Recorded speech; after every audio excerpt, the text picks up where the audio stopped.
My name is Laurelyn Wolf. I'm 34 years old. Today is April 19th, 2008. We are here in Sacramento, California, and I'm here to interview my grandmother. My name is Dorothy Jenkins, but Dottie mostly. And today's date is April the 19th, 2008. Location is, my age. I'm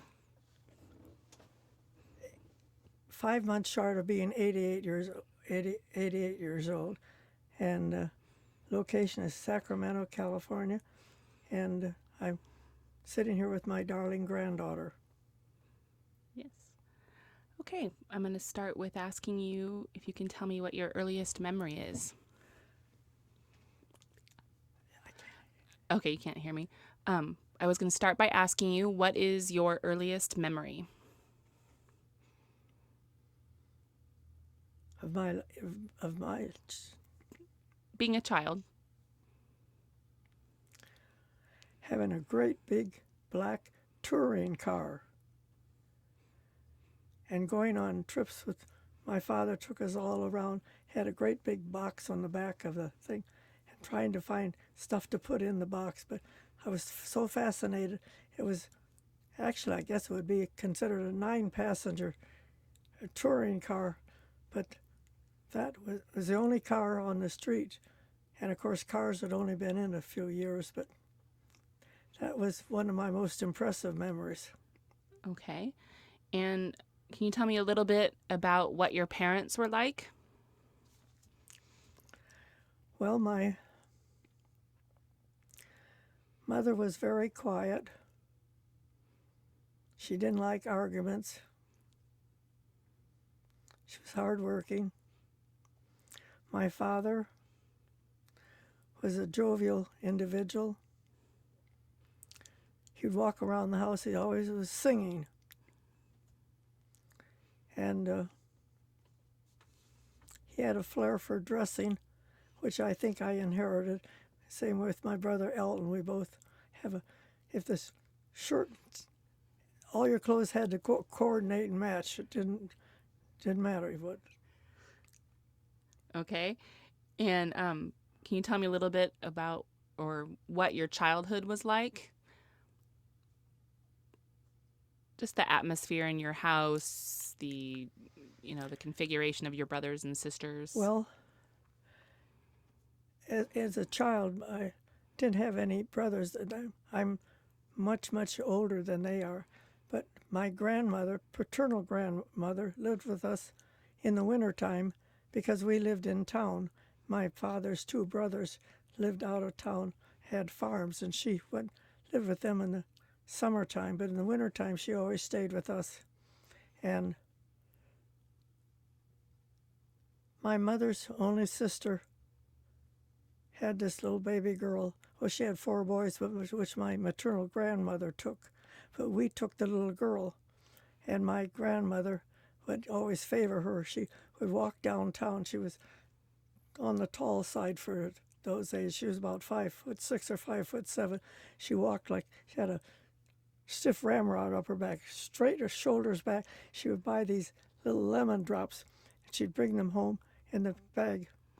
Give one to my sister Edna, one to me. She'd always give 2 to Agnes, and always upset me, made me dislike my grandmother from the day go. Okay. Well, I just wanted to have a few questions about your childhood. And then I wanted to ask you about when you were a nurse. So, when and why did you decide to go to nursing school to become a nurse? Well, really, I wanted to be a newspaper reporter. I was editor of the high school paper. I wanted to go into journalism. My father said I got in enough trouble of my own without going out to look for it.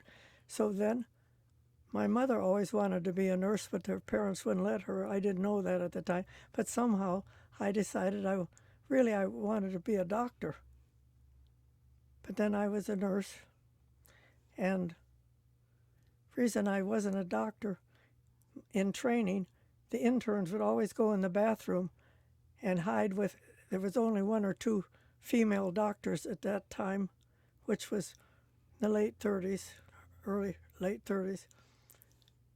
They would hide so they wouldn't have to make rounds with her, and I decided I didn't want to be treated that way, so I wasn't sure, but I still went on back to Western Reserve University to try to become a doctor, but the war interfered with those plans. Okay. And when you were in nursing school, was it what you thought it would be? Was it harder for you or easier for you than you thought it would be? No.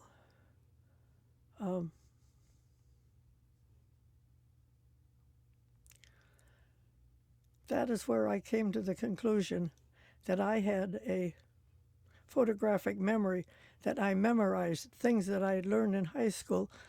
I didn't realize that I had memorized them, so, and I really didn't learn them. That hit me when I took geometry after algebra. I couldn't work out these problems because I just memorized things so much. And memorizing things in nursing school, was that helpful that you were able to memorize things, or was that I guess so, because I was a straight A student. okay? So if you could describe for me, I know that you finished up with your degree and were at the hospital when you all heard of Pearl Harbor.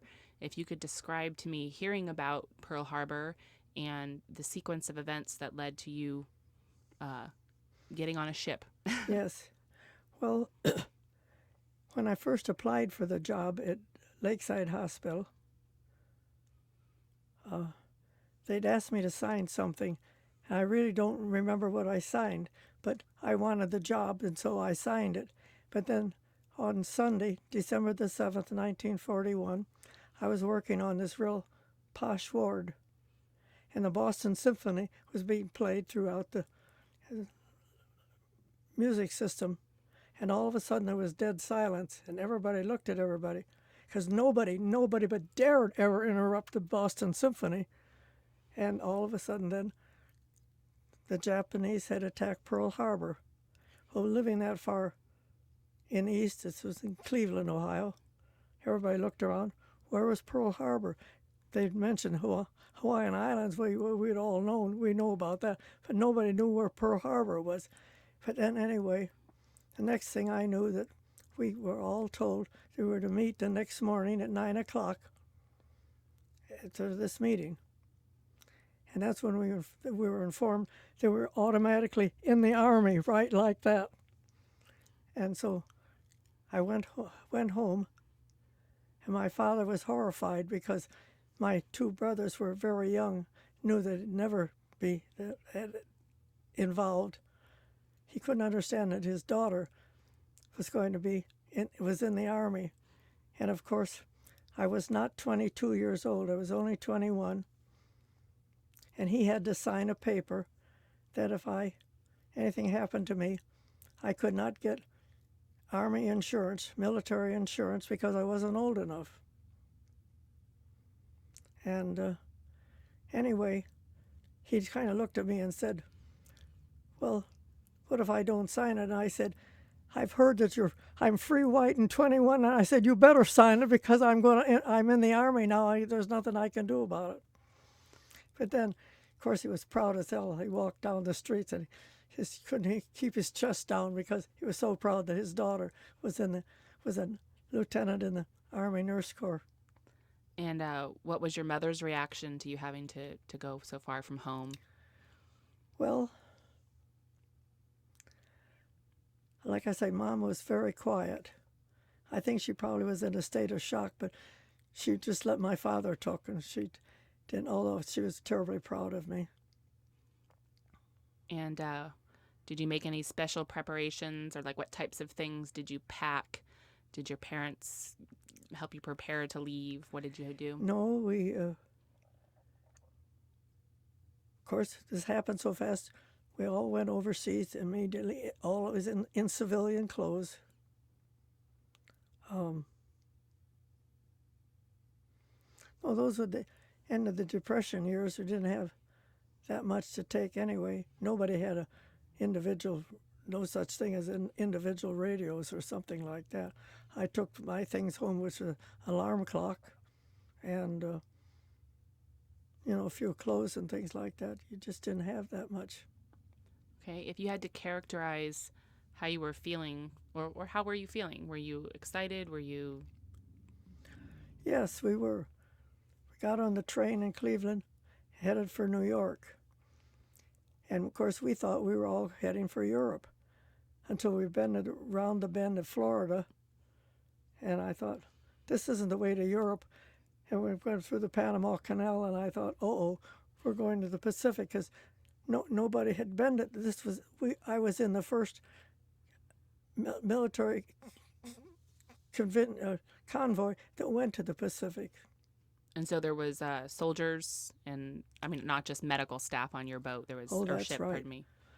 I went overseas on used to be a Cuba mail liner passenger ship that had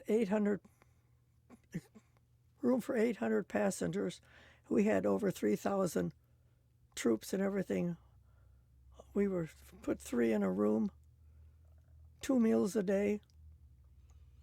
So not very luxurious accommodations. No luxurious accommodations at all. Okay, so when you got to Melbourne, to Australia, what was it like there? Was it chaos? Could you describe it? No. Like I say, we were all in civilian clothes. The first Lend-Lease project was in force. They had just finished the hospital, building a new hospital, and the nurses' home was finished, but there was no place for the doctors. The doctors all lived in tents and back. But we were put up in a hotel because the rooms weren't quite ready for us at the nurses' home. And of course, the Australians were very curious about us. And we were very curious about them. They all looked like Shirley Temples. They had all short, curly hair. And the newspapers came out. Those American nurses, they use so much. They take a shower every day. They drink all this. They use so much water. And it was kind of baffling to us. We were used to that sort of thing. It was kind of fun to read about yourself in the newspaper. And how long after you guys got there did you begin to get patients? Right away. An airplane, a B-17, caught fire on the outskirts of Melbourne. And, of course, I was on a surgical plastic surgery ward. And we got most of the patients.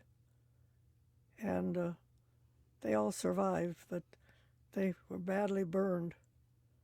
And then somehow they started filling in gradually.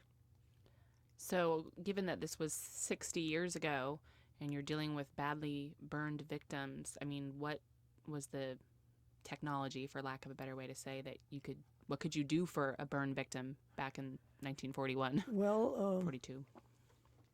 Of course, the faces were all with ointments and bandages, and were given lots of fluids and things like that to try to build up their physical stamina. So it was more about their life than the aesthetic of their That's right. of their face. Okay. And what were the working conditions like? Was the hospital well supplied?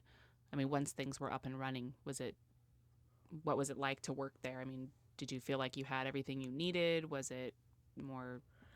Well, the first thing was getting used to the electricity was different than our electricity. And of course, our summers are their winters and vice versa. But the Australians were very, very, very pleasant people. Really, we had a lot of civilian help in the offices and that sort of thing in the hospital. But and then, of course, the other thing was strange to me, to having men as corpsmen instead of nurses' aides on the floor, having men was something that you had to get used to. That's all there's to it. Because in training before I worked in a hospital, you didn't have men taking care of women. Gotcha. So, as a RN being there, were you someone that was in a position of authority over these people? Yeah, I was in charge of my ward was 2 West, and in sort of funny little story, I was busy, and one of my patients answered the telephone, and he answered the telephone, Kelly's pool hole, and all of a sudden this voice came over, this is Major, I forgot his name now, Major Glover. Dottie, what the hell is going on in your ward like that? One of your patients had picked up the phone? One of my patients had picked up the phone and answered Kelly's pool hole. So Major Glover was on the other end, and he criticized. He said, "Where in the world?" And he asked me, "What in the world was going on?" I told him I was busy. I just hadn't got to the phone. I didn't realize that this patient had picked up the phone. Right. It was an enlisted man's ward anyway, but that's what. Can you tell me about some of your friends? I know some came from Ohio with you. Some of your coworkers that you were close with. Well, in that group, I was the only one from St. Vincent's Charity Hospital, but 2 of the doctors were from the hospital that I had. They were interns and doctors when I worked there, but no, somehow the younger ones got on one side against the other older ones, and they wanted to put a curfew on some of us, and I, of course, as usual, didn't keep still. I opened my mouth and said, if I'm old enough to be an army nurse, I'm old enough to know when to come home at night and go to bed alone. So did you go out at night after your shift? Oh, yes. It's the other plane that was not involved was near the time of the first plane crash that had all the burn patients.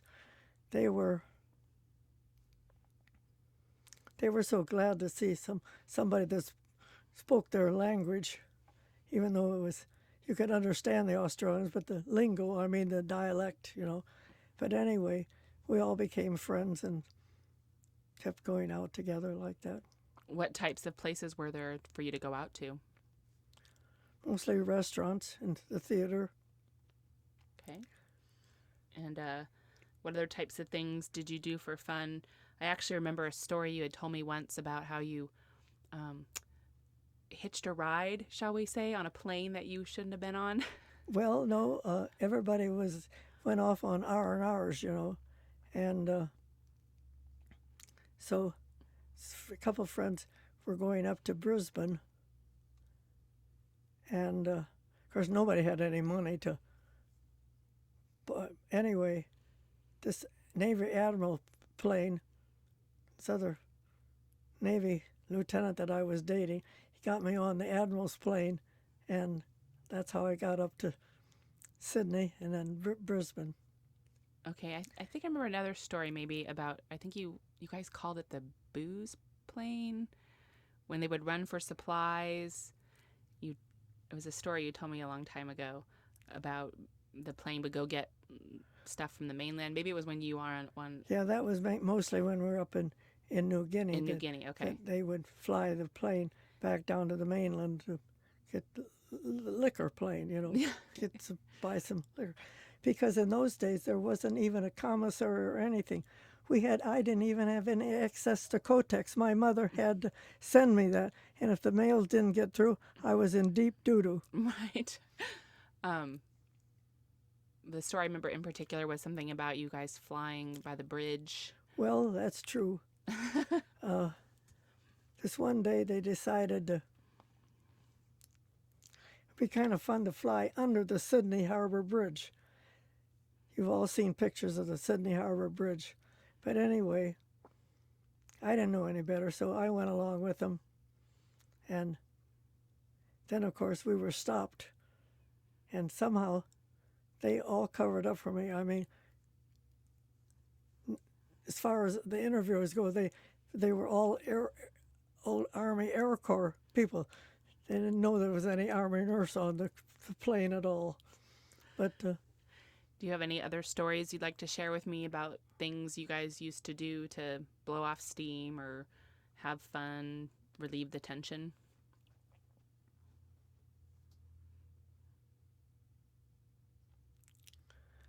well, this is still in Melbourne. One day, this General MacArthur's aide came up to me and said did I have a patient by the name of Lieutenant Thompson? I said yes.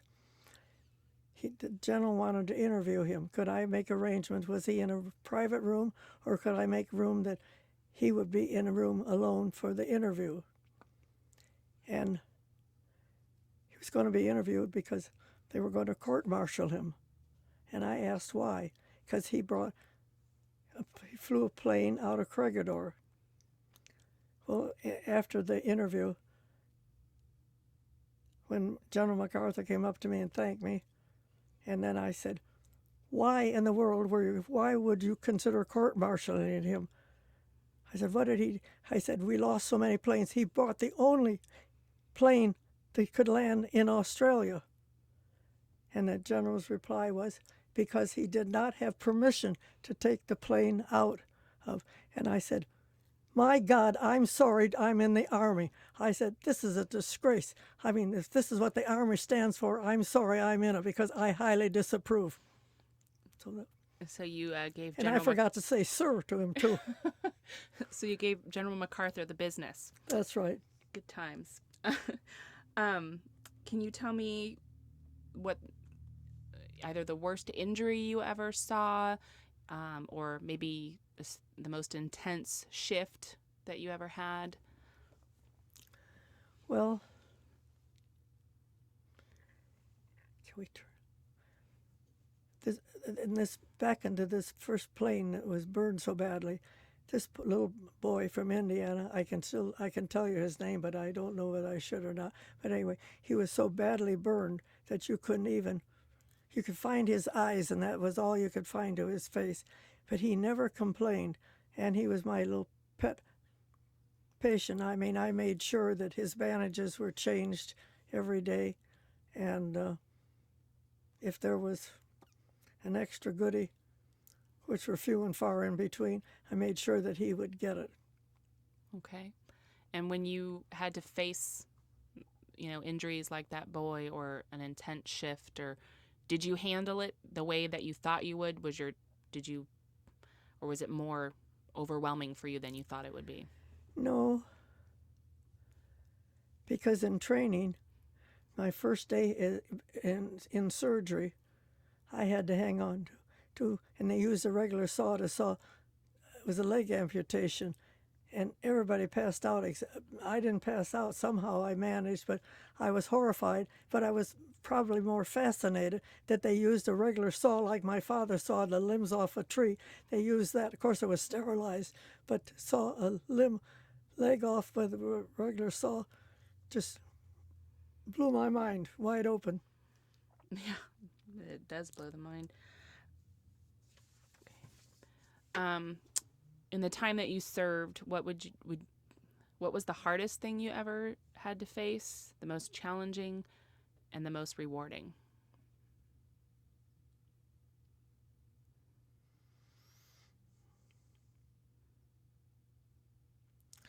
It's hard to pick out which one. One of the most fascinating stories were when in Finchhaven, New Guinea, I was on night duty.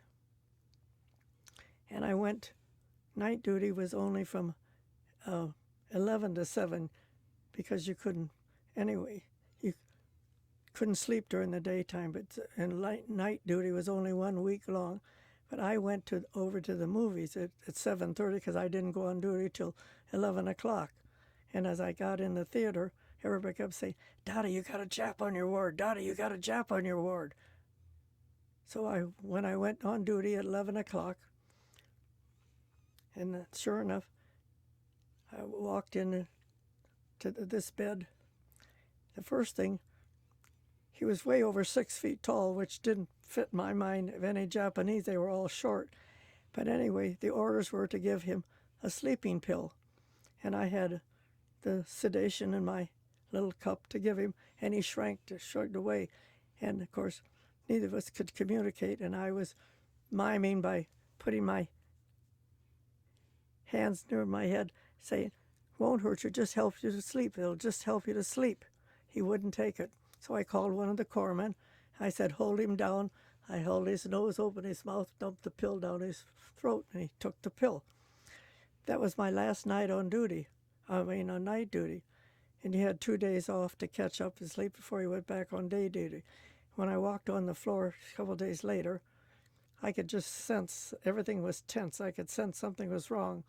And I said, "What's going on here?" And they said, "Well, the Jap is being discharged." And the word had gone around that as soon as they bring you in clean boots and a clean uniform, that means they're going to take you out and shoot you. And I said, "You didn't dare tell him that." Yes, they did. So when the master sergeant came from headquarters with the new boots and the new uniform, and the Japanese patient crawled way over the other side of the bed, and all of a sudden he said, "No, don't kill me. Don't kill me." And I looked at him and I said, "Excuse me." I said, "Damn you, where did you learn to speak that kind of English?" I said, "We're not the type of people you are. We're not going to take you out and shoot you." I said, "You're just going to be transferred to POW camp. Now answer my question. Where did you learn to speak English like that?" He was a graduate of UCLA. He managed to get home just a week before Pearl Harbor. And I said to him, "I don't appreciate being made a fool of here. I was so good to you and mimed and making really a fool of myself trying to cooperate with you and talk to you." I was really very annoyed at that. I can imagine. Were you ever homesick, and if you were, how often? No, No? somehow I didn't have time. Okay. And were you ever afraid for your life? Afraid for my life? One typhoon in Finchhaven, I was afraid that I couldn't. I'm dashing around trying to make all the patients safe. And then I wondered what would happen if we all ended up in a smashed up situation. But I didn't have time to give it too much thought. But that was the only time that I actually had given myself some thought of, I might not get out of this alive. But outside of that, I didn't. Okay. And were any of your coworkers, doctors or nurses, ever transferred anywhere else and were killed that you knew of? Repeat that. I said, were any of your coworkers, doctors, nurses, anyone that you knew, ever transferred someplace else, and was anyone that you know killed? A couple of them after they left the area. Yeah. One other time, I wasn't frightened for me, but I was afraid of what was happening. Just before it was time to get up in the morning, a darling gal was in the bunk across the aisle from me in the barracks. She was a Red Cross worker, and a huge scorpion was crawling across her face. And I tried to get everybody to be quiet. Don't say a word. Don't wake her up. Don't try to get the scorpion off of her before she moved so it wouldn't bite. And it was a very, very tense few moments to who was going to get the scorpion off and who was to make sure the Copsy didn't jump up and wake up and get bitten. That was quite a dramatic 5 or 10 minutes, or seemed like hours that was going on, though. All right. Could you tell me the story, starting with why you had to leave New Guinea, going through your goodbye farewell party with your girlfriends, and through on to when you met Grandpa? Well, the hospital was placed on a recaptured Japanese airstrip, was all coral. And I did not know at that time, but I am deathly allergic to coral. And I didn't understand what was going on.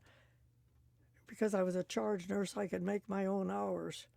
And so I would go off every day at 10 o'clock, go back over to my bunk and sleep, and then go back on duty. And the charge nurse kept watching me. She thought it was so strange because nobody in their right mind would work till 7 o'clock every evening. But you see, there was no ice or anything, but I had to go back and lay down and put cold cloths on my face because my cheeks met my forehead. Nothing wrong with my eyesight except that I was swollen. The edema was so heavy that I couldn't see. Well, then they caught up with me, and anyway, they decided that I had to go home. Well, I didn't want to go home because we had new nurses join the group, and I have to be honest, we weren't very cordial or friendly to new people that came in. So anyway, we were on Manila time. We were all ready to move onto the Philippines. So we got up at 4 o'clock in the morning. And so everybody wanted to have a goodbye drink with me. They'd saved a little of this. Well, I had a little drink of scotch, a little drink of bourbon, a drink of rum, a drink of something. I don't know what all I had. But anyway, then I was told to get all my things together, that we were being rowed out. The ship was too big to get into the harbor of New Guinea. And I thought, well, at least I'm not going home on a little junky 800-passenger ship. I'm going home on something decent. And of course, I knew nothing about Matson navigation, about their ships. But anyway, there was this gorgeous big ship out in the pier. We had to be rowed out to the thing, and then had to climb up the rope ladder to the quarters. Were you feeling a little unwell that morning? No, it hadn't hit me yet. I was just fine. But Lieutenant Commander Jensen was standing there, and he was greeting everybody. He was the navigator on the ship, but anyway, he was greeting everybody and welcome aboard. So I was shown to my stateroom cabin. All alone. I had the whole stateroom. I hadn't had so much room for years and years and years. I've been crowded, had this whole big room to myself. What year was it? What month and year was this? That was September 1944. And so I was barely in the room when the gong went, for dinner. Dinner, well, they called it dinner. It was really lunch hour. And I was seated at Lieutenant Commander Jensen's table and looked at the menu. I looked at this. I hadn't seen lettuce. I hadn't seen green vegetables. I hadn't seen fresh fruit for years. And so when they asked me my order, I said, I'll have that salad, that salad, that salad, that salad, and that salad. And the haughty waiter stood there with his hands across. And what would you want for your entree? I said, nothing. This will do me fine. So, of course, I only had a couple of salads. And then I proceeded back to my cabin, my stateroom, and promptly fell sound asleep. Apparently they had fire and boat drill, which I didn't show up. So Go ahead. We were told to take the same table at dinner at the evening as we had in the same at noon. After we sat down at dinner, Commander Jensen turned to me and he said, "You were not at fire and boat drill." And I thought, he noticed. But anyway, I said, I've been through lots of those. Of course, I had been lots of fire and boat drills, but not on that ship, which, of course, that was smart aleck answer for me because I wasn't about to admit that I just had, my day had caught up with me. I was ready to just sleep it off. I was just fine. But anyway, that's with that. Okay, could you tell me the story of, actually, why don't you go ahead and I know that you were then married. Describe when you heard that the war was over. Where were you? Who were you with? Well, of course, the European War was over, and we had already been married.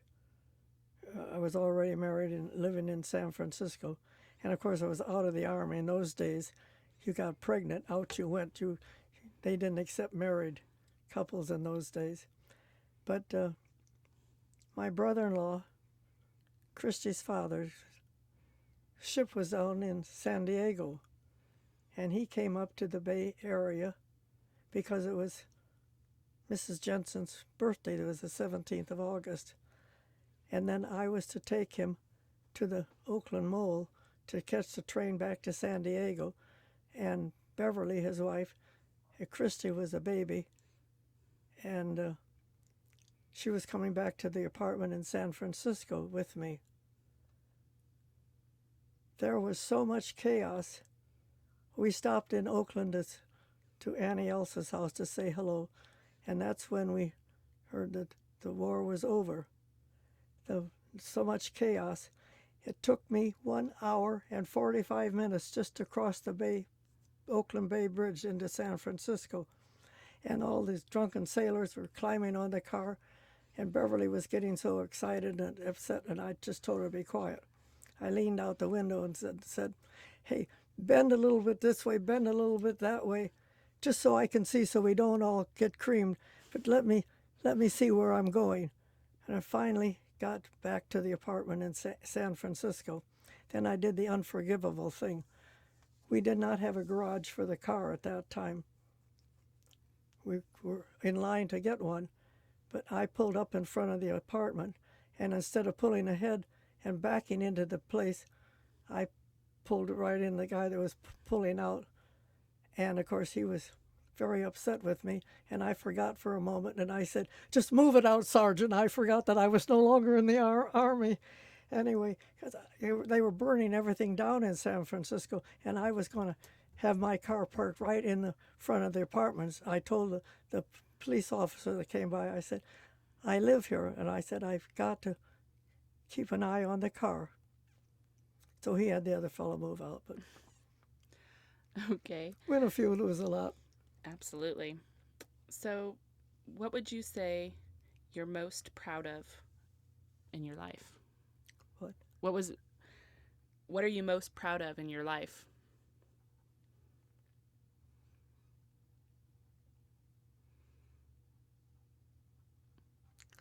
Well, that I was kind of gutsy and bravery to do the things I did and came out smelling like a rose and meeting my fabulous husband. Do you have any regrets? Well, in a way that he went off to sea too often when we were first married.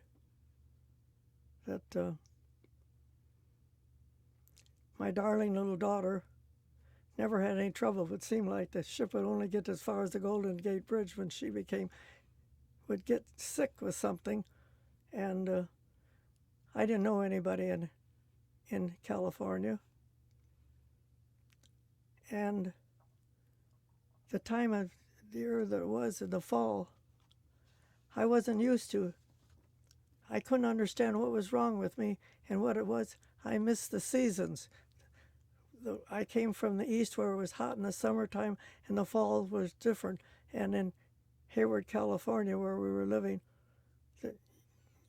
didn't know the difference. I mean, July was the same as October as far as that went, weather-wise. I mean, I kind of missed the seasons. And then I had to adjust living alone. And like I say, I'd been living with somebody, I mean, in a group, in nurses training and the Army and everything, and not knowing anybody. It was kind of hard on me. Okay. If you could hold one memory from your life for eternity, what would it be? Say that. I said, if you could hold the memory of one moment from your life for eternity, what would that moment be?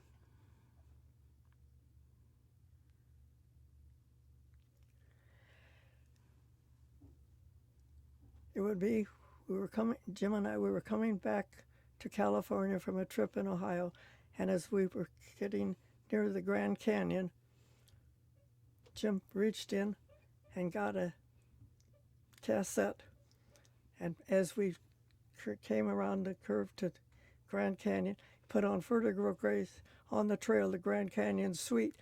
The music started playing, da, da, da, on the trail as you looked over, and there was the Grand Canyon like that. It was the most impressive moment. I don't know how he did that, but he was so considerate, such a wonderful, wonderful, wonderful person. But that, to me, still sticks out in my mind. And the other thing that sticks out in my mind, before he died, when he couldn't talk or anything, he just went like this, put his hand up, then patted his knee for me to come and sit on his lap, but he couldn't talk. But all my major moments, my great moments of concern were considered around Jim. Okay. And lastly, how would you like to be remembered?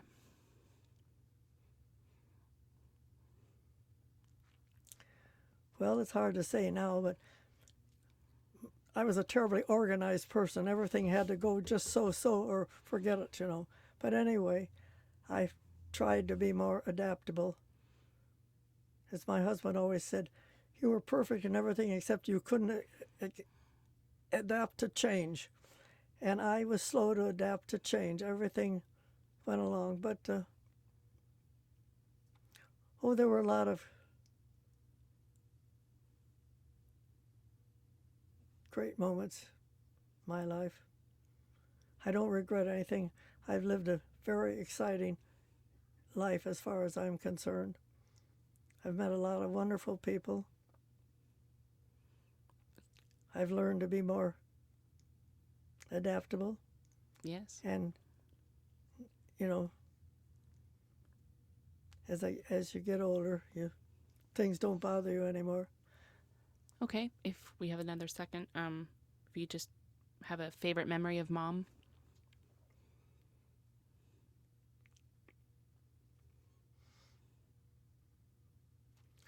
Oh, I have so many. It's of your mother, you mean? Yes. My one and only daughter.